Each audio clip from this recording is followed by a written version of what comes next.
Guys, a lot of people that I'm coming across, they ask me one question. Mr. Ban, are you a criminal? Are you a member of a particular gang? Why are police always after you? Guys, I've never been a criminal. I've never participated in any criminal activity. I joined the police force in 1987 before Deep Meadow Police was converted to SAPS. I can tell you, even when I was working in Soweto and Deep Blue, I've never even shot at a person. You know, the time before the democratic South Africa, police had privileges of just shooting at people, you know, and then you will shoot and then you don't account. You know, it was during the apartheid era. If I could not shoot at a person when I was in the line of duty, when I was in Soweto as a police officer, I mean, guys, my hands have got no blood. I've never killed a person. I've never injured a person. I've never, you know, in any way, I've never in my entire life used a gun against, even if it's a knife. I've never used a gun against a person, any other person. I've never used a gun, a knife, any kind of a weapon. I am not a criminal. Now, this is the thing. I've said it on November FM when I went through an interview. Guys, I wear camouflage gear. If you can check everywhere in South Africa where there are range instructors, there are, you know, shooters, most of them are using camouflage attire or gear. Here in Thohoyandou, I'm the first person who used the camouflage gear on shoot. By the way, if not mistaken, I'm the first private person who owned a gun shop in Thohoyandou. So then I will go through, you know, shooting exercises, you know, meeting other facilitators, meeting other firearm instructors. They were on camouflage gear. Then I introduced it. My first reaction team here in Thohoyandou. I had another guy called Mr. Torin. They were all about 5, 6, 7 of them. They were wearing camouflage. I was one of them. In other words, I'm the person who has introduced camouflage here in Thohoyandou around 2004, 2005, 2006. Now, by the virtue of me using camouflage, it was not like what people are thinking. You know, some are even going to an extent of saying, you know, I was advertising myself, I was availing myself, you know, I was saying, guys, please look at me.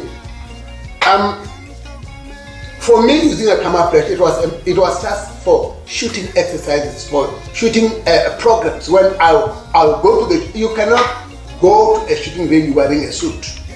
You have to have a certain form of an attire or a gear that you can use on a shooting exercise. Right. Either in Johannesburg or here in Thohoyandou, I was never being a member of any gang. Now, this is very funny. If I had decided to be a member of a team, I will not join a team of amateurs. I will repeat that. I mean, at this age, if I wanted to have a gang, I would start my own gang, because now I have full capacity. You understand? I will not join a gang that has been started by somebody. I would start my own gang, But remember, guys, I always say this. I'm a born-again child of God. The Lord is my shepherd. You know, there are things that I cannot, even though my body, pressure of life on my body can compel me to do. That I will never do. I will never succumb to crime. I will never participate in any criminal activity. But my ethics, my love for God does not allow me to do that. Now, I'm stating that without any fear. If I was a member of any of these gangs, I would have been killed by now. You would have heard that Mr. Kubana has been killed. Mr. Kubana has been found with a large sum of money.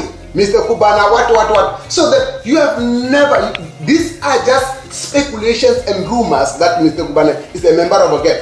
Okay, let me just deal with some speculations and the rumors. Guys, I'm a pastor. I meet people. I help people. Now, a lot of gang people, gang leaders, they approach me for help. Like what Jesus, did when he was still on earth. He will go to the Pharisees. He will go to the tax collectors. He will go to the wealth sinners by then. So then I meet people, I eat with people, I interact with people, I counsel people. There's not even a single day when I was recruited to be a member of any particular gang. As a pastor, you have to talk to every person. And when talking to a person, it does not mean that you live the same lifestyle. But that element of say, hey, this guy is a pastor, this guy, is got some limitation in life. There are some restrictions there are things that we cannot discuss with him. Right, guys, I'll repeat that. I am not a criminal. I've never joined any criminal gang. I'm not intending to do that. The camouflage attire, gear, I'm the first who introduced it here in Toronto. And I'm a pastor, for goodness sake. When you are a pastor, you need to be approachable. How are we going to recruit people to go to heaven if we don't talk to them? But this is something that disturbs me. Ladies and gentlemen, I know a lot of people here. I know for sure. They hate me. Powerful people here in Toronto, they hate me. You know why am I saying that? The arrest that if I can go to a police station and report a case, it's difficult for them to take my case. But if somebody goes there and reports me, immediately I will be arrested. I know that I'm not a favorite. But this is the thing. The God that I serve. That's why in all these arrests that I've gone through, there's not even a single one that has convicted me. But this is what worries me. This is what pains me. It's how my fellow pastors are treating me. Pastors. I remember a story. I read it on TikTok of a guy who made a mistake. When he was at the church, his phone rang during the time of preaching, when the pastor was preaching. And then he was reprimanded. On their way, the wife together with their friends, they were talking negatively about, how stupid he was, how arrogant, how useless, until he decided not to go to church anymore.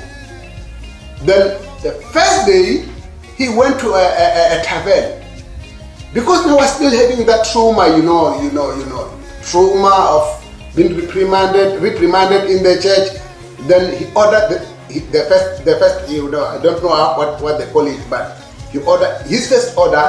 The liquor was in a glass, he trembling, fear with fear and You know how people will look at him. No, we know this guy is from the church now is drinking liquor. The glass fell down and broke. Now, he was so frightened, you know, thinking about the ordeal in the church. This guy, when he was still, trying to figure out how to get out of the mess, these other guys from the Shebeen, they said, "Oh, my brother, don't worry. When he was still wondering what was happening, the owner of the tavern brought him another liquor. When he was still surprised, the other people that were there, they said, "Don't worry, these things happen." They gave him free liquor until he realized that life in the church is so difficult than life in the Shebeen, because in the Shebeen people, they appreciate one another.